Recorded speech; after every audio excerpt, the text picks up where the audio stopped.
তুমি কি এটা দিয়ে আর বড়ি বানাচ্ছ না? না, অতটা বড়ি আর বানাবো না, এই 1 কেজি বড়ি বানাবো, মানে ডালের 1 কেজি ডালের। তাহলে এটা দিয়ে একটা কাজ করো না, এটা দিয়ে পেঠা বানাও না। মেয়ে তো সারাদিন খালি চকলেট খাবো, এই খাবো ওই খাবো করতেই থাকে, টফি খাই খাই। ওর খুব প্রিয়। তুমি এটা দিয়ে বানিয়ে দাও না, এইসব চকলেট বলে খাইয়ে দেখবো কিরকম খাচ্ছে। হ্যাঁ, আর ও কেক বানাতে খুব ভালোবাসে, কেকেও দেয়া যাবে। হ্যাঁ ঠিক আছে, চল পিঠাই বানাই। এটাকে এখন কেটে নেব।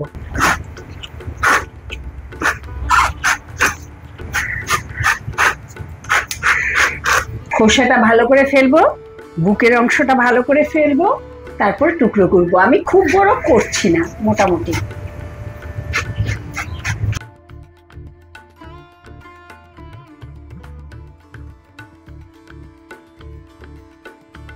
এই যে এরকম বড় বড় পিস করে কেটে নেব। মেপে দেখে নিচ্ছি কতটা, 702 গ্রাম। এখন এই যে চাল কুমড়োর টুকরোগুলো, এগুলোকে আমি একটা কাঁটা চামচ দিয়ে এরকম করে ফুটো করে করে নেব। যতটা পারা যায় ডিপ করে ফুটোটা করতে হবে। শিরায় ডুবাবো তো এটা, মানে রসে, সেই রসটা টানবে, এই যে ফুটোগুলো থাকবে তার জন্যে। সব দিকেই ফুটো করে নিলে? প্রতিটা টুকরোকেই কিন্তু এইভাবে আমি ঘিতে ঘিতে দিচ্ছি। সবগুলোকে কাঁটা চামচ দিয়ে এই যে ফুটো করে নিয়েছি চারদিকে, মানে এই দিকটা বাদে সব দিকে ফুটো করে নিয়েছি। আর আমার চাল কুমড়ো হলো এখন 750 গ্রাম মতো। 1 কেজি ছিল, সব বাদ দিয়ে 750 গ্রাম মতো হয়েছে। জল নিচ্ছি 1 লিটার, চুন দেব 1 চামচ।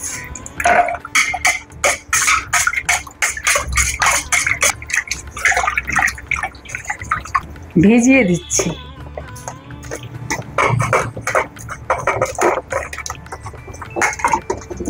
এগুলোকে এখন 12 ঘন্টা ভিজিয়ে রেখে দেবো। এই যে আমার চুন জলে ভেজানো ছিল 12 ঘন্টা। এবার আমি এই জলগুলো ফেলে দিচ্ছি, দিয়ে প্রচুর জল পাল্টিয়ে পাল্টিয়ে এটাকে ধুতে হবে। যত ভালো করে ধোয়া হবে ততই ভালো হবে। অনেকবার জল পাল্টি পাল্টি ধুয়ে একেবারে চিপে নিয়ে আবার একটু জল দিয়ে সেদ্ধ করে নেব মিনিট 20।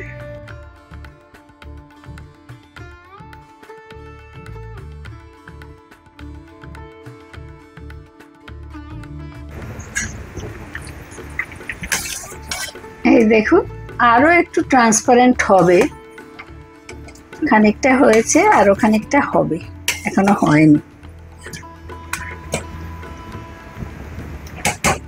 আর একটু ঢাকা দিয়ে রাখলাম।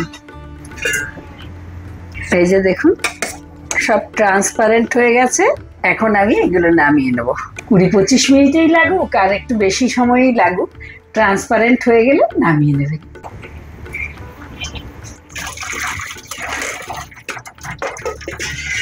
খুব ভালো করে জলটা নিংড়িয়ে নিতে হবে। এখন শিরা বানানোর চিনিটা একটু মেপে নিচ্ছি। আমার 750 গ্রাম চাল কুমড়ো, তার অর্ধেক মতো চিনি নেব। 350 গ্রাম দিয়ে দিচ্ছি। আমি হাফ কাপ মতো জল দিয়ে দিচ্ছি।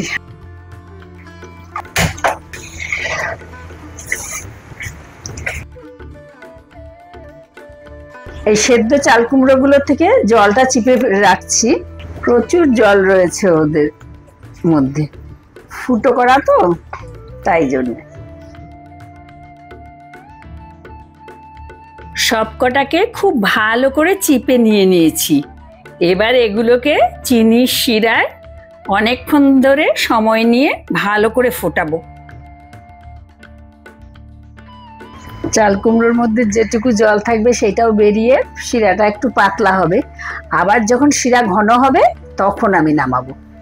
আগ্রার তো পেঠা বিখ্যাত, তো আমরা যখন আগ্রায় বেড়াতে গিয়েছিলাম, তাই এমনি সময় তো আমাদের এখানে পেঠা কিনে খাওয়ার কোনো ইচ্ছেই থাকে না, কারণ এত বেশি মিষ্টি, ওই যা কেকের মধ্যে দিলে ওইটাই খাই। কিন্তু ওখানে যেহেতু বিখ্যাত, সেখানে গিয়ে অনেকটা কিনেছি। এবার খেয়েই যাচ্ছি। ভালোও লাগে, বাচ্চা সুলভ অবশ্য যদিও ব্যাপারটা, যাই হোক সেটা মনে পড়ে গেল। এই দেখুন আমার হয়ে গেছে, রসটা দেখুন কি অবস্থা হয়েছে। এরকম হয়ে গেলে রস থেকে তার তৈরি হলে তখন আপনারা নামিয়ে দেবেন। নামিয়ে যেটুকু রস থাকবে তার মধ্যেই চুবিয়ে রেখে দেবেন। আমি এইভাবেই সারা রাত রেখে দেবো আজকে, কালকে তারপরে এর থেকে নামাবো। বন্ধ করে দিচ্ছি আমি। এই যে দেখুন আমার চাল কুমড়োর মোরব্বা। এই চাল কুমড়োর মোরব্বা গুলোকে সারা রাত কালকে রেখে দিয়েছিলাম, এখনো কিছুটা রস আছে নিচে। এইগুলো আমি এখন সাজিয়ে সাজিয়ে এমন ভাবে দেব যাতে কোনো রস টস থাকলে সেটা পড়ে যাবে নিচে। আর আমার ট্রেটা এইভাবেই রেখেছি যাতে ট্রেটার উপরে পড়ে।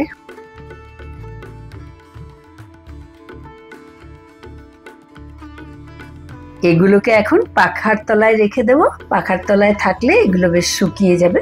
এই যে মোরব্বা তৈরি হয়ে গেছে। এবার এগুলোকে একটা শুকনো কন্টেনারে ভরে ফ্রিজে সংরক্ষণ করবেন। ভেতরটা দেখুন কিরকম জুসি আর বাইরেটা শুকনো।